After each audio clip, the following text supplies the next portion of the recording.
एतत् श्रुत्वा संपरिग्री मर्त्या, एतत् सर्वनाम पूर्व का परामर्शक होगा। तो पूर्व में देवम परमात्मा आया था ना, दूरदर्शन गूढ़म अंतर्विष्टम से किसका प्रतिपादन था? परमात्मा का। तो एतत् श्रुत्वा में भी एतत् से क्या लेंगे? परमात्मा का लेंगे। यहाँ पर संख्या आई है कि ब्रह्म यज्ञम देवम एडम विदित्वा, इस श्रुति के साथ इस श्रुति का एक अर्थ के लिए, मतलब ब्रह्म यज्ञम देवम एडम विदित्वा इस श्रुति के साथ किस श्रुति का एक अर्थ के लिए? ठीक है, इस एक अर्थ करने के लिए अध्यात्म योगादिगमेन देवम मत्वा, यहाँ भी ब्रह्मात्मक जीव का ही प्रतिपादन माने, कल बताया था ना। तो फिर क्या होगा? और तम दूरदर्शन, ये पूर्व खंड भी जीवात्मा का ही बोधक होगा। और श्रवणाय भी बहु लभ्या, ये पूर्व संदर्भ भी परिशुद्ध जीवात्मा का ही वाचक होगा। और ऐसा होने से गीता के साथ एकार्थता हो जाएगी ना। यहाँ पे परिशुद्ध आत्मा समझते हैं, मतलब प्रकृति के संबंध से बिल्कुल मुक्त आत्मा। परिशुद्ध आत्मा का क्या अर्थ है? प्रकृति के संबंध से शुद्ध आत्मा ही परिशुद्ध आत्मा। हाँ, परिशुद्ध आत्मा का ये अर्थ है। अब देखो यहाँ पर, तो ये पूर्व पक्षी ने क्या कहा था कि यहाँ पर किसका प्रतिपादन मानो? ब्रह्मात्मा के आत्मा का, परमात्मा का प्रतिपादन न मानो, यही था ना। तो न से कहना सिद्धांति कहता है ऐसा नहीं कहना। क्यों नहीं कहना? क्योंकि ब्रह्म यज्ञम देवम ईडम विदित्वा, यहाँ पर सिद्धांति ने ब्रह्मात्मा का आत्मा का प्रतिपादन माना था। तो क्यों माना था? वो उसका कहना है कि ब्रह्म यज्ञम, इस मंत्र में ब्रह्म जत्व है ना, ब्रह्म यज्ञ शब्द था ब्रह्मणा जातत्वाद ज्ञत्वाचा, ब्रह्म से उत्पन्न होने के कारण और ब्रह्म को जानने के कारण आत्मा को क्या कहते हैं? ब्रह्म यज्ञ। तो उसमें ध्यान देना, ब्रह्म से उत्पन्न होना ये तो क्या है? ये जीव का लिंग है, जीव का। तो ब्रह्म यज्ञम इस मंत्र में ब्रह्मजत्व रूप प्रक्रम श्रुत, ब्रह्मजत्व रूप आरंभ में सुने गए जीव लिंग का अर्थ है जीव बोधक लिंग। जीव लिंग का क्या अर्थ है? जीव बोधक लिंग कैसे? ध्यान देना, बोधकम चा तद लिंगम चा, क्या बनेगा? बोधक लिंग। और जीवत से बोधक लिंगम, सात पार्श्वादी नाम सिद्ध है, लोकस्योप संख्यानम के द्वारा बोधक का लोप हो जाएगा। तो जीव लिंगम का क्या अर्थ है? जीव बोधक लिंगम। तो जीव का मतलब जीव आत्मा का बोधक लिंग, जीवात्मा का बोधक संकेत, जीवात्मा की बोधक पहचान क्या है इस मंत्र में? बोलो। इस मंत्र में हाँ ब्रह्मजत्व। हाँ, ब्रह्मजत्व, ठीक है, यही पहचान है कि ब्रह्म से उत्पन्न होगा क्या? तो फिर वो जीवात्मा ही उत्पन्न होता है। कि ब्रह्म यज्ञम इस मंत्र में ब्रह्मजत्व रूप आरंभ में सुना गया, ब्रह्मजत्व रूप आरंभ में सुना गया क्या है? जीव बोधक लिंग है। पता है इस पर में आरंभ में सुने गए जीव बोधक लिंग के बल से चरम श्रुत का बाद में सुने गए ब्रह्म यज्ञम के बाद क्या सुना गया? देव, है ना। कि इसके बल से बाद में सुने गए देव शब्द का देवात्मकत्व रूप अर्थ स्वीकार करने पर भी, देव का अर्थ ब्रह्म, तो मतलब ब्रह्मात्मकत्व रूप स्वीकार करने पर भी, तो ब्रह्म शब्द का ब्रह्मात्मकत्व रूप अर्थ क्यों स्वीकार, देव शब्द का देवात्मकत्व रूप अर्थ क्यों स्वीकार किया गया? बोलो। हाँ, मतलब जीव बोधक लिंग के बल से, जीव बोधक तो जीव और परमात्मा एक तो नहीं हो सकता है। तो जीव बोधक लिंग के कारण वहाँ पर क्या कर दिया? देव का देवात्मा। तो वहाँ तो ठीक है ब्रह्मात्मा का आत्मा का प्रतिपादन मानना है। तो कि हाँ, देवात्मक रूप अर्थ स्वीकार करने पर भी तम दूरदर्शन इस मंत्र में वैसे जीव बोधक लिंग का अभाव होने के कारण, जैसे वहाँ पर ब्रह्मजत्व जीव बोधक लिंग था ना, वैसे तम दूरदर्शन इस मंत्र में वैसे जीव बोधक लिंग का अभाव होने के कारण देवम इसका देवात्मक यह अर्थ स्वीकार नहीं किया जा सकता है। देवम इसका देवात्मक, देवम इस पद का देवात्मक यह अर्थ स्वीकार करना अनुचित है। पता ही समझ गए क्यों नहीं यहाँ पर देवात्मक अर्थ कर सकते हैं देव का? क्योंकि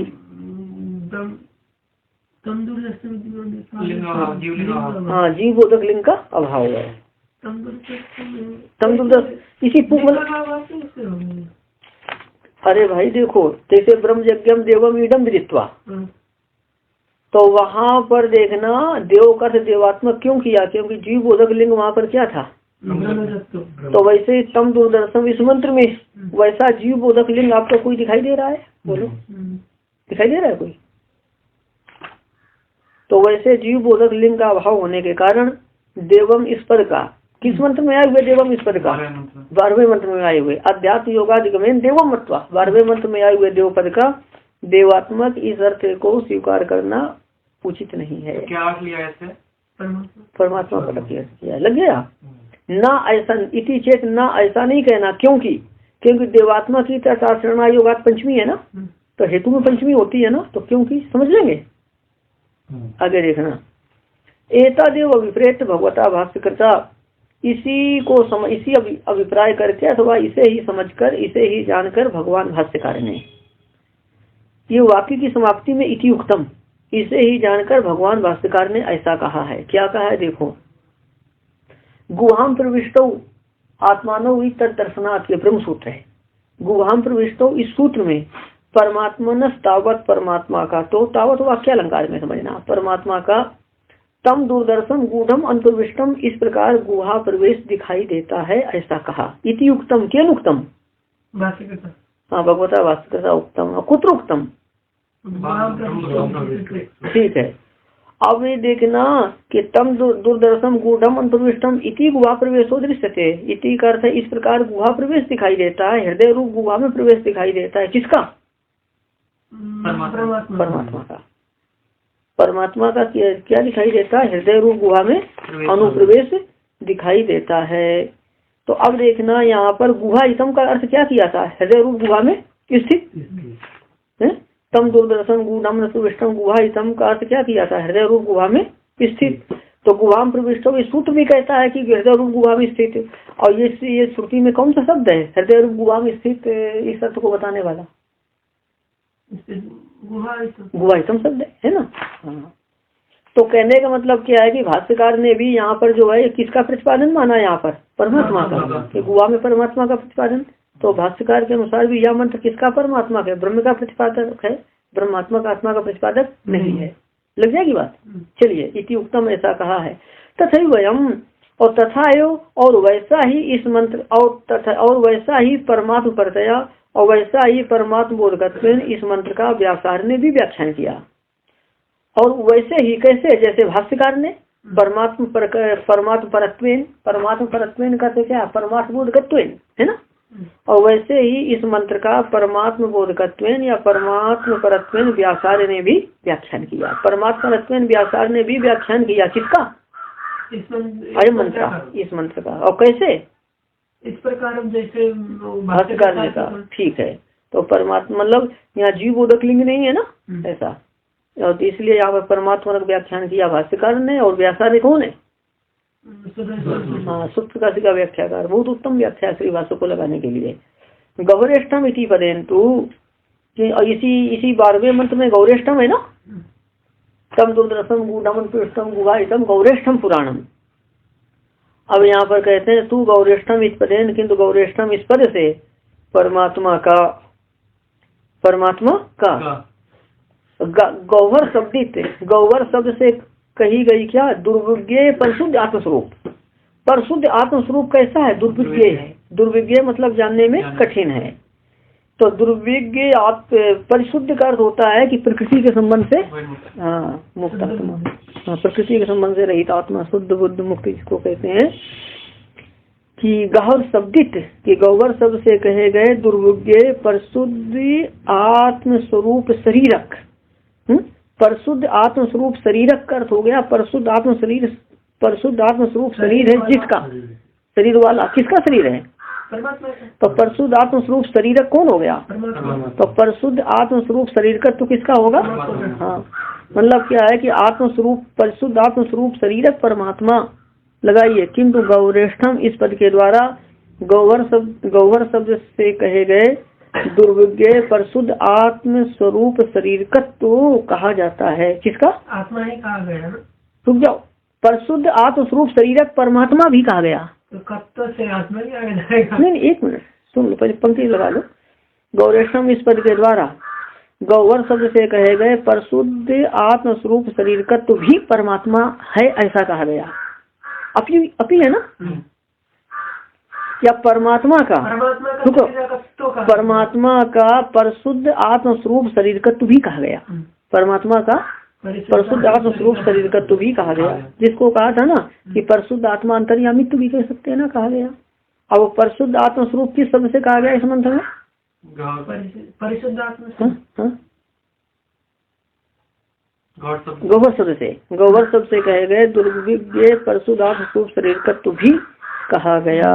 तो इसका क्या मतलब है कि यह मंत्र परमात्मा का ही प्रतिपादक है। अब देखो यहाँ पर अब बोलो, अब क्या कहना चाहते थे, अब बोलो। आत्मा ही हो गया। सुनो, परिशुद्ध आत्म स्वरूप शरीरक का अर्थ हो गया परिशुद्ध आत्म स्वरूप शरीर वाला, शरीर तो कौन हो जाएगा वो? परमात्मा। तो परमात्मा में क्या रहेगा? शरीर तत्व। तो उसका जीवांतर्यामित्व शरीर तत्व ये हुआ। आप कहना क्या चाहते हैं, आप बोलो। नहीं बोलो बोलो। प्रकृति बोधे प्रकार भाव। हाँ, प्रकृति जन्य बोधे प्रकार भाव। जब मतलब ही प्रत्यय के बाद में भाव में तो प्रत्यय करते हैं ना, जैसे गंध वाला का क्या हुआ? गंध का आश्रय। गंधवत्व का गंधा हो गया, वैसे शरीर का शरीर हो गया। इसको बात है ना, गंधवत्तम करते गंध करते हैं, कैसे करते हैं? गंधवत करते क्या हो जाएगा? गंधाधिकरण। क्या हो जाएगा? गंधाधिकरण। गंध का अधिकरण। गंध का अधिकरण कौन हो गई? पृथ्वी। तो गंधवत हो गई गंधाधिकरण पृथ्वी। गंधवत तो अर्थ होगा गंधाधिकरण पृथ्वी में रहने वाला। और वैसा यहाँ विचार करके देखो, विचार करके देखो कि यहाँ पर जीव शरीरक है ना, है मतलब होगा जीव रूप शरीर वाला। कौन हो जाएगा?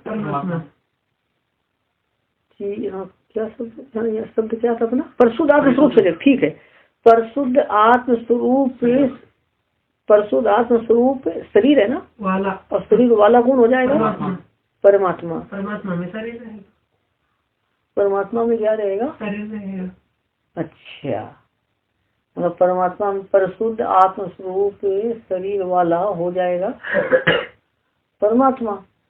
उस परमात्मा में परिशुद्ध क्या रहेगा? परिशुद्ध आत्म स्वरूप रहेगा।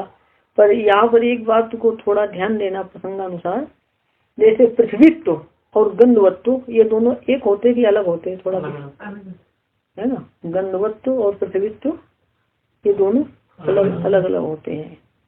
अब देखना, पृथ्वी का लक्षण गंधवत्व होता है।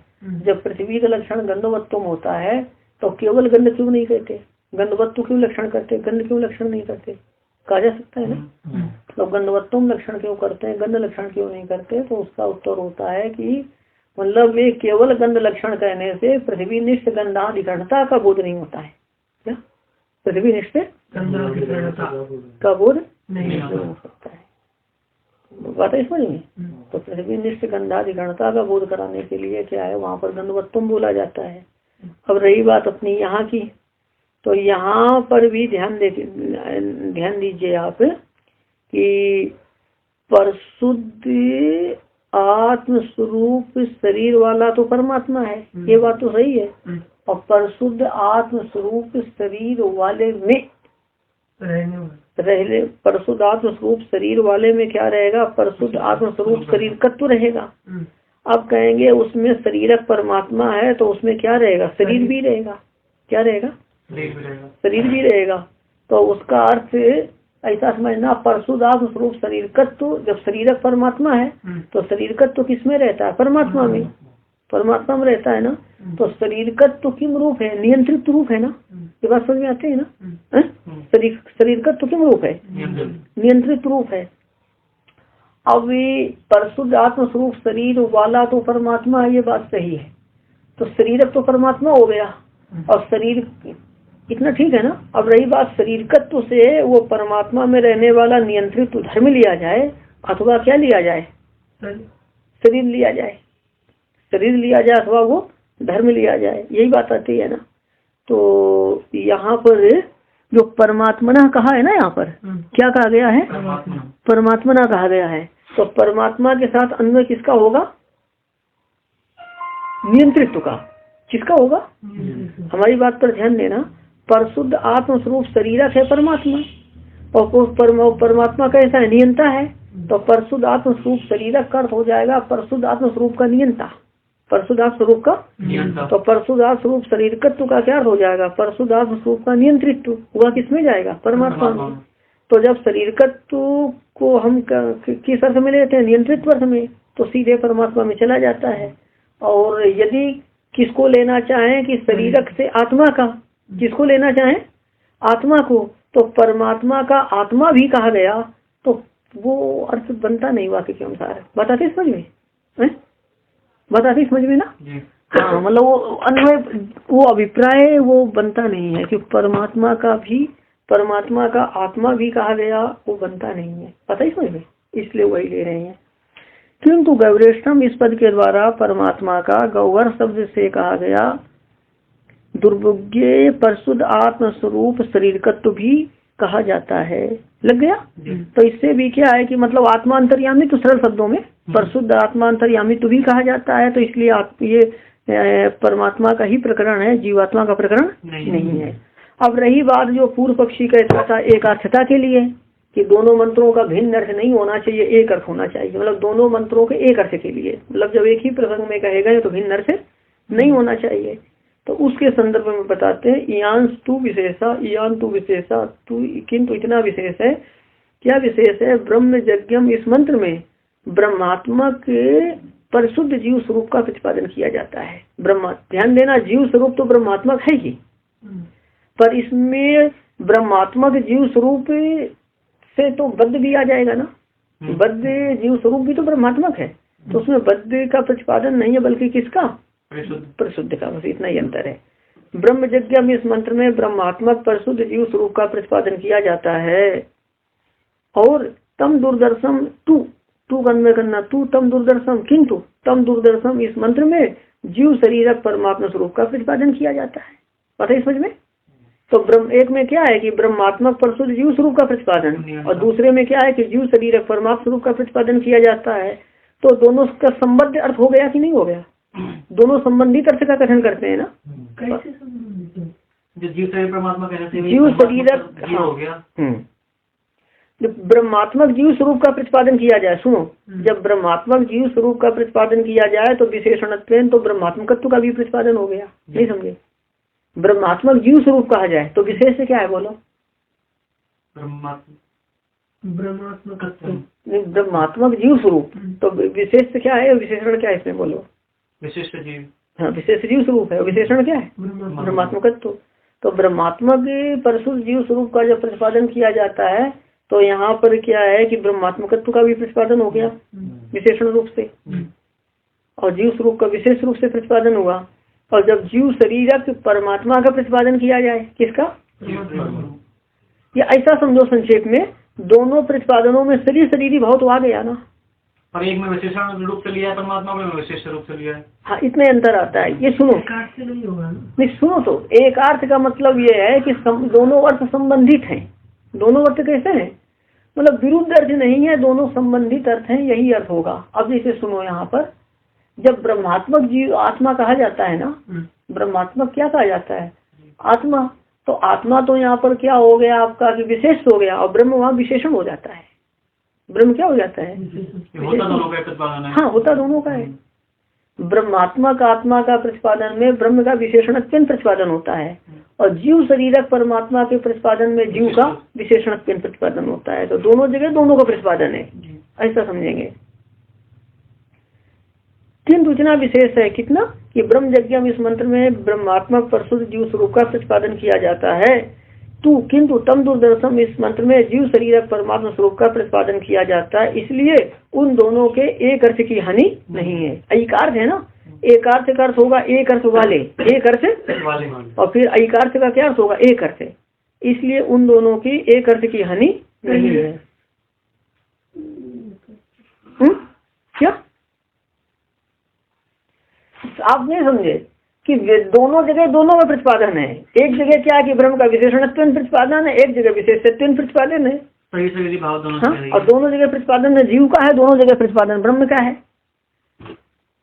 दोनों जगह जीव का प्रतिपादन, दोनों जगह ब्रह्म का प्रतिपादन, पर यह है कि एक जगह विशेषणत्व है, एक जगह विशेषत्व, तो है दोनों जगह दोनों का प्रतिपादन। चलिए अब देखो, ये चतुर्दश मंत्र आता है ना, किसमें आइए? तत्व विवेचनी। कुछ बोलना हो तो बोल लो। का प्रतिपादन तो क्या होने के लिए पूर्व पक्षी ने क्या कहा था? आत्मा का प्रतिपादन। इतना ठीक है पूर्व पक्षी। तो सिद्धांती ने बताया आत्मा का ही प्रतिपादन माना है। अच्छा, और व्यासार ने भी परमात्मा का प्रतिपादन माना है। अब गौरेशम इस पद के द्वारा क्या कहा गया है कि परिशुद्ध आत्मस्वरूप शरीर परमात्मा कहा गया है। हो गया। अब कहते हैं यहाँ तो विशेषा, विशेषा का तो भेदा, यही रखी विशेषा क्या से भेदा, किंतु इतना भेद तो मान ही रहा है। विशेषा से क्या होता है? भेदा। इतना भेद तो खुद कह रहा है वो रंगना मनुष्य, इतना भेद तो कह ही रहे हैं, इतना भेद है कि वहाँ पर उस रूप से बता रहा हूँ मैं। तो किंतु इतना विशेष है या इतना भेद है। प्ररूप तो एक जगह क्या है कि ब्रह्मात्मक पर जीव स्वरूप का प्रतिपादन, और दूसरे में क्या है जीव शरीर परमात्मा का प्रतिपादन। तो भेद कहते हैं, भेद होने पर भी दोनों असंबद्ध अर्थ नहीं है। तो यहाँ ये लिखनी चाहिए ना, इति न तयो अनेकार्थत्व भी हानि। ये हो तो क्योंकि अनेकार्थत्व होने पर हानि भी नहीं है, एकार्थ तो नहीं बन पाएगा ना जी। अब मतलब यह है कि इसका मतलब है कि समान अर्थ की हानि नहीं है, असमान अर्थ नहीं है दोनों में। एक जगह जीव एक जगह परमात्मा, तब तो असमान अर्थ हो जाएगा। जब शरीर से ध्यान देना, जो व्यक्ति शरीर की भाव नहीं मानता है, तो एक जगह जीव का प्रतिपादन एक जगह परमात्मा का प्रतिपादन, तो क्या होता है? एकार्थता नहीं रहती है। समान और संबद्ध में अंतर होता है ना महाराज जी। एक यहाँ असंबद्ध नहीं है पर समान नहीं है, एकार्थ भी नहीं है, असंबद्ध भी नहीं है, संबद्ध है क्योंकि जीवात्मा जीव एकार्थ तो नहीं है, बात तो सर्वथा एकार्थ नहीं। यहाँ एकार्थ तो नहीं करनी चाहिए। एकार्थ इसलिए कहा है क्योंकि दोनों जगह जीव है, दोनों का प्रतिपादन है, दोनों जगह ब्रह्म का प्रतिपादन। असंबद्ध शब्द डाल देता नहीं, कुछ आप उसमें भाषा में मत बदलिए, आप उसके अर्थ में कुछ भी कर लो, आप अपना अर्थ में निश्चय का मत्वा धीरो हर्ष शोको जहाती, ऐसा आचार्य यम ने कहा था ना। मत्वा अध्यात्म योगाधिगमेन देवम मत्वा, आत्मज्ञान रूप साधन से देवम मत्वा मतलब परमात्मा का साक्षात्कार करके या परमात्मा की उपासना करके। परमात्मा की उपासना किसके अनंतर होती है? आत्मज्ञान के। तभी था ना अध्यात्म योगाधिगमेन, मतलब आत्मज्ञान रूप साधन से देवम मत्वा करते परमात्मा की उपासना करके, पता है साक्षात्कार करके या उपासना करके आत्मज्ञान रूप साधन से परमात्मा की उपासना करके धीर व्यक्ति हर शोक को छोड़ देता है। तो हर शोक को छोड़ देता है क्या करके? तो मत्वा के द्वारा क्या कही गई? उपासना। इस प्रकार सामान्य रूप से निर्दिष्ट करते कथित प्रोक्त, इस प्रकार सामान्य रूप से निर्दिष्ट उपाय उपासना को, उपाय क्या हो गई? परमात्मा प्राप्ति की उपासना। और देवम इस प्रकार ध्यान देना, उपासना का सामान्य रूप से निर्दिष्ट है ना वहाँ पर मत्वा से, विशेष रूप से तो नहीं बोला गया, विशेष क्या है? और देवम इस प्रकार सामान्य रूप से निर्दिष्ट क्या है आपका? उपे परमात्मा को। और अध्यात्म योगाधिगमेन मतलब आत्मज्ञान रूप साधन से, है ना, इस प्रकार सामान्य रूप से निर्दिष्ट उपेता प्रत्येगात्मा को। हर शोक को चाहती, हर शोक को छोड़ने वाला कौन है? जीवात्मा, है ना। और आत्मज्ञान रूप साधन से, आत्मज्ञान तो आत्मा ही तो उपेता है ना। अध्यात्म योगाधिगमेन इस प्रकार सामान्य रूप से निर्दिष्ट उपेता प्रत्येगात्मा को ठीक से समझने के लिए पुनः प्रश्न करता है कौन? तो तीनों को जब सामान्य रूप से तीनों कहे गए हैं, उनको विशेष रूप से जानने के लिए प्रश्न किया गया है। अन्यत्र धर्माद अन्यत्रास्मात् कृतात् अन्यत्र भूताच्च भव्याच्च यत् तत्पश्यसि तद्वद। अन्यत्र धर्माद अन्यत्रास्मात् कृतात् अन्यत्र भूताच्च यत् तत्पश्यसि तद्वद।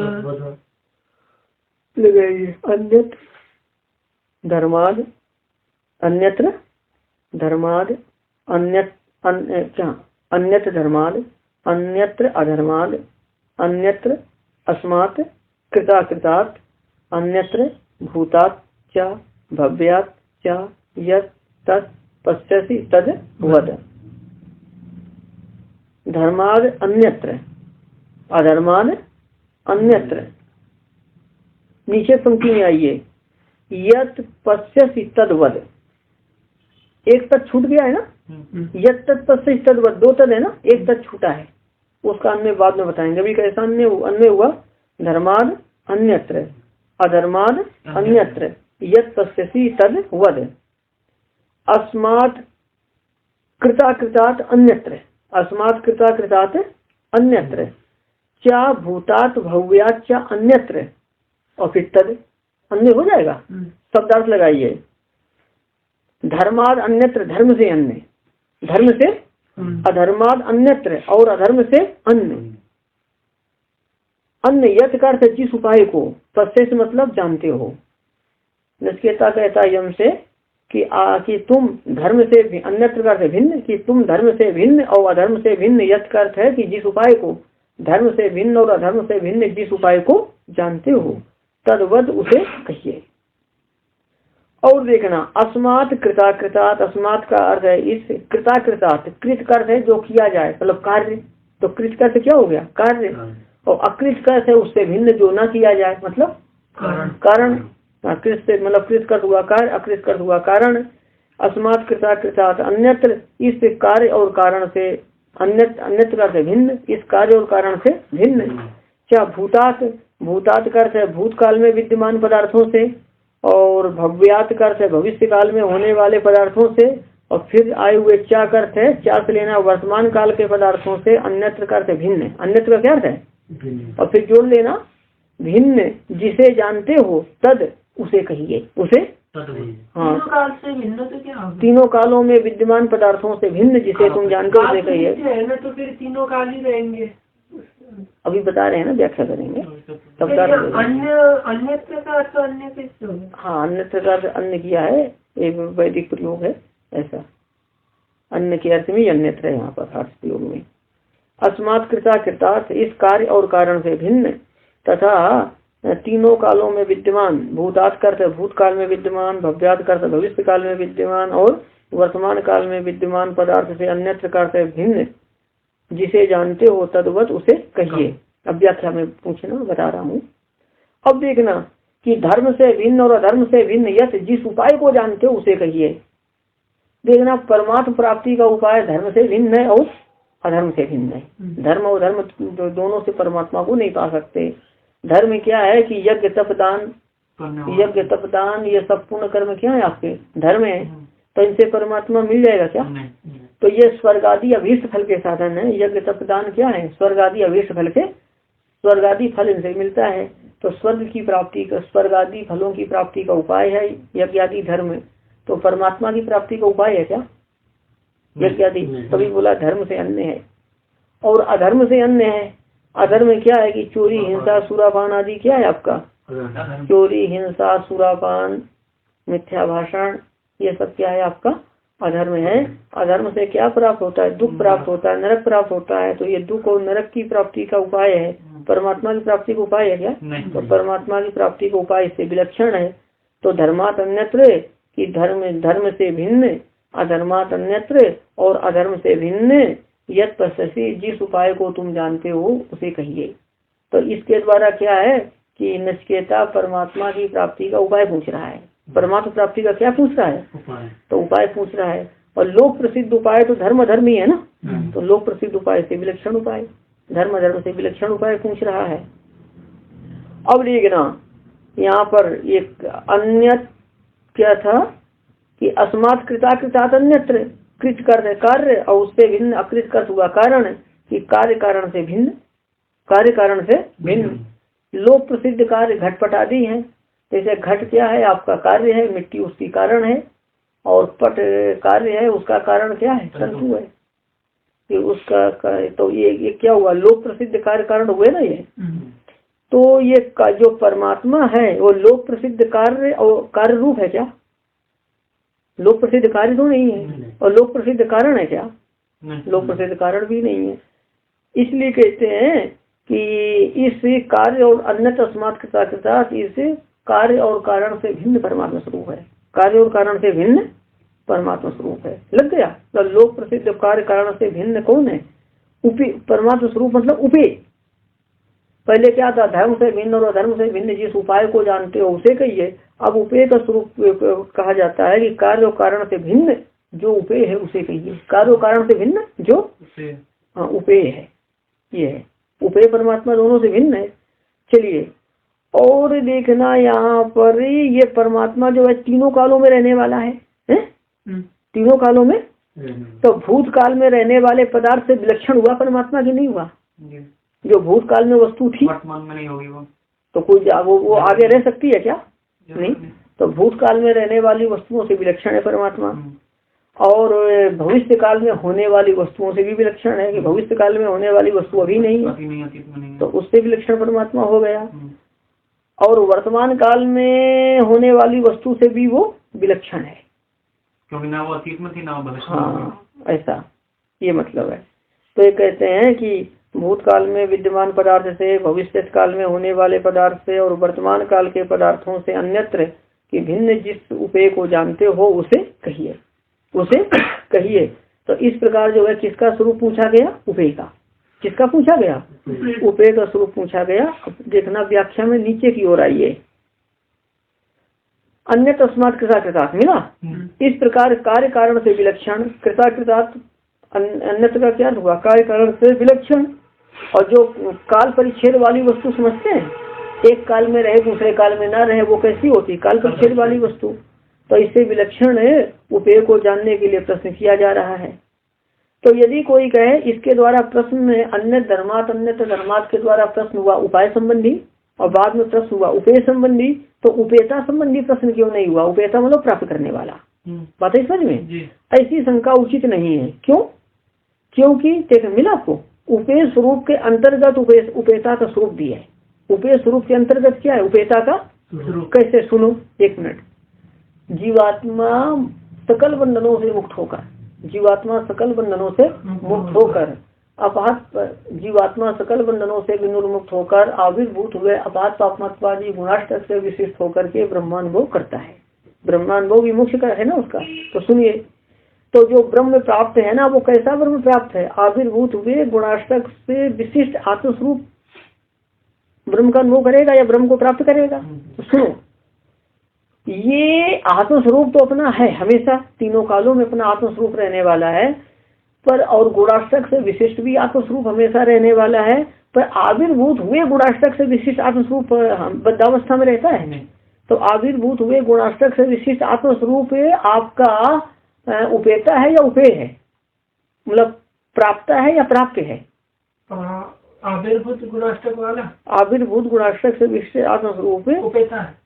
ये उपेता है या तो उपेय है? मतलब नहीं, ये प्राप्त है अथवा अभी है वो नहीं है। तो प्राप्त कोटि में गया कि नहीं गया? वो स्वरूप भी तो साधक के द्वारा प्राप्त है। ठीक है, बताइए समझ गए।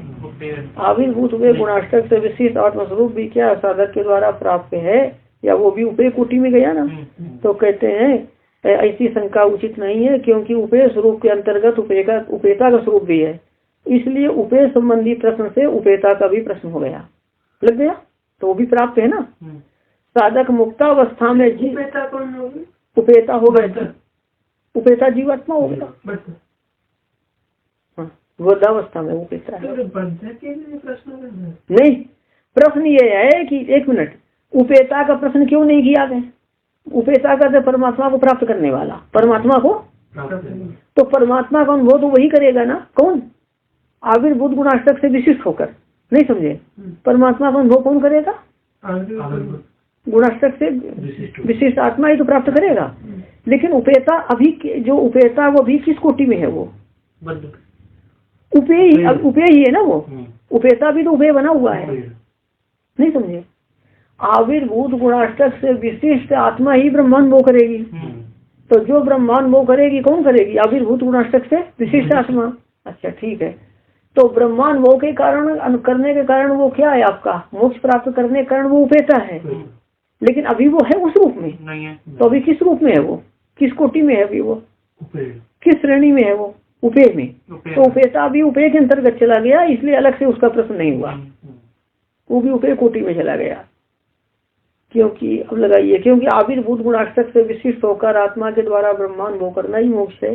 पंक्ति लगाना, क्योंकि रुक जाओ, ये 4 लाइन होने दो। क्योंकि उपेय स्वरूप के अंतर्गत उपेयता का स्वरूप भी है, इसलिए उपेय संबंधी प्रश्न से उपेयता का भी प्रश्न हो गया। साधक मुक्तावस्था में जिस रूप से विद्यमान होकर उपेय का अनुभव करता है, मुक्तावस्था में जिस रूप से विद्यमान होकर आविर्भूत गुणाष्टक से विशिष्ट रूप से विद्यमान होकर उपेय का अनुभव करता है, वह उपेयता का स्वरूप है, वह उपेयता का स्वरूप। अच्छा, तो अब इस प्रकार नचिकेता उपाय उपेय और उपेयता इन तीनों को जानने की इच्छा व्यक्त करता है। मुख्य देखना, मुख्य उपेय तो परमात्मा ही है, लेकिन जो उपेयता है वो भी अभी उपेय कोटि में ही है, क्योंकि उसको भी प्राप्त करना है। हाँ, अब बोलो जो पूछना हो अब कह सकते हो। अब मुक्तात्मा स्वरूप के बारे में प्रश्न करना है ना, तो उस समय तो उपेयता ही है, उपेय नहीं है ना। वो व्यक्ति वो तो मुक्तात्मा स्वरूप को बोल रहा है, परमात्मा को प्रश्न करता तो उपेय से होता, वो मुक्तात्मा स्वरूप के बारे में कर रहा है। नहीं, 1 मिनट क्या है, पहले बोला ना मत्वादी दो हर्षों को जाति से सामान्य रूप से निर्दिष्ट क्या उपाय, सामान्य रूप से निर्दिष्ट क्या है उपाय, उपासना मत्वा के द्वारा। तो उसको विशेष रूप से जानने के लिए कह रहा है, सामान्य रूप से निर्दिष्ट उपासना विशेष रूप से जानने के लिए क्या कहता, अन्य धर्मात अन्य धर्म। और देखना उपेय सामान्य रूप से कैसे ज्ञात है, देवम कैसे ज्ञात है, देवम हो गया। और अध्यात्म योगादिगमेन इस प्रकार सामान्य रूप से निर्दिष्ट क्या है, उपेयता। तो तीनों को जानने के लिए प्रश्न कर रहा है, ये अवतरणिका में कहा गया ना। लेकिन व्याख्यान से तो देखो धर्म से विलक्षण जिसको जानते हो उसे उपेय को पूछा गया, उपाय को पूछा गया। और फिर क्या है कि मतलब कृत अकृत कार्य कारण से भिन्न और तीनों कालों में विद्यमान पदार्थों से भिन्न, तो कोई इस प्रकार तो उपेय को भी पूछा जा रहा है। किसको पूछा जा रहा है, तो उपेयता को क्यों नहीं पूछा गया, तो अवतरणिका में तीनों को माना गया, तो व्याख्यान से तो उपेयता नहीं आया।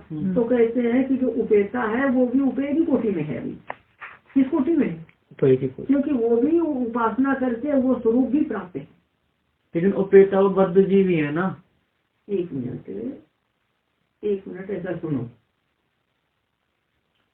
उपेयता का मतलब होता है जो परमात्मा की प्राप्ति का उपाय करता है, अथवा कि जो परमात्मा को प्राप्त करना चाहता है वो क्या हो गया, हो गया। अभी तो जो आत्मा अभी है, जो आत्मा उपासना करती है, साधन काल में जो आत्मा विद्यमान है वही मुक्तावस्था में विद्यमान नहीं है।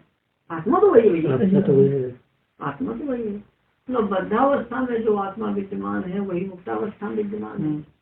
जो अभी बंधन का अनुभव करती है, जो सांसारिक पीछाव का अनुभव करती है आत्मा, वही बाद में क्या है ब्रह्मांड मोक्ष का अनुभव करती है।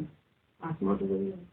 तो आत्मा उपेयता है, आत्मा क्या है नहीं, जब उसका बात तो सुनो, उपेयता कौन होगी, आत्मा। तो जो आत्मा उपेयता है अभी वही तो बाद में रहेगी, आत्मा तो नहीं बदल जाएगी। अच्छा, बात यह है कि अवतरणिका में तीनों का जिज्ञासा, तीनों का प्रश्न माना गया ना, लेकिन मंत्र में तो 3 अलग अलग नहीं गए गए।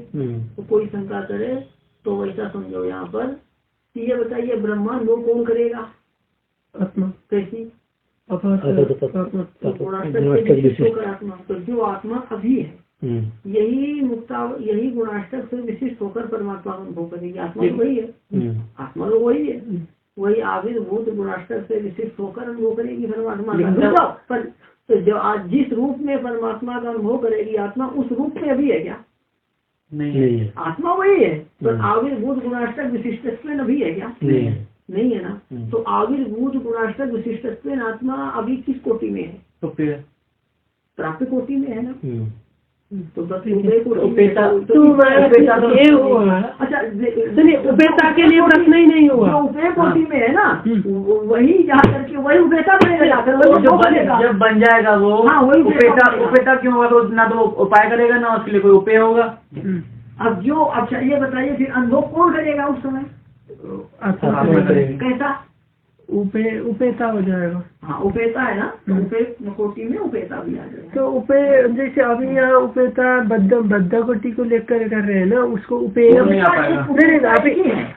बद्ध को, अब बद्ध अवस्था में देखकर हम उपेय उसको मान रहे हैं, मुक्त आत्मा को उपेय मान रहे हैं ना, उपेय मान रहे हैं। तो वो जो उपेय है ना वो उपेयता बनेगा ही नहीं, हम बद्ध की दृष्टि से देख रहे हैं तो नहीं, इसको जीव को देखते समय भी बद्ध दृष्टि से देखना पड़ेगा, परमात्मा को तो उपेय से ही दोनों का कथन हो जाएगा, उपेयता का कथन नहीं होगा, उपेय का ही कथन होगा। ये बताइए आत्मा का प्रश्न कर रहा है वो, पर उपाचार रूप से नहीं कर रहा है। नहीं, ध्यान देना, उपेयता जो है ना, उपेयता ये बताइए कि ब्रह्मांड वो करेगा कौन, जो ब्रह्मानुभव करेगा ना, वह उपेता का होता है प्राप्ता। उपेता क्या होता है? प्राप्ता मतलब प्राप्त करने वाला। देखो उपाय, उपे और क्या, तो प्राप्त तो वो करेगा जो बद्ध जीव है। सुन तो लो पहले, सुन लो वो अवस्था को प्राप्त करेगा।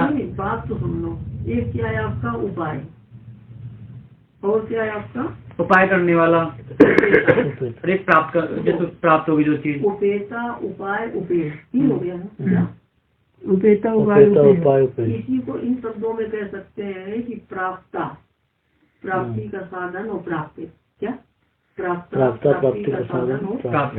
ठीक है। चलिए अब आप ये बात को ध्यान देना कि ये जो आता है ना, परम ज्योति संपद्य स्वयं रूपेण निष्पद्यते, आया था ना कि यह आत्मा क्या है कि परम ज्योति संपद्य, परम ज्योति को प्राप्त करके त्रिपाद विभूति में जाकर परम ज्योति उपसंपद्य मतलब त्रिपाद विभूति से परम ब्रह्म को प्राप्त करके अब इस स्वयं रूपेण अग्निस्पर्श से फिर क्या होगा? अपहात पापत्व आदि गुणाष्टक से युक्त होता है, बताने को पड़ेगा।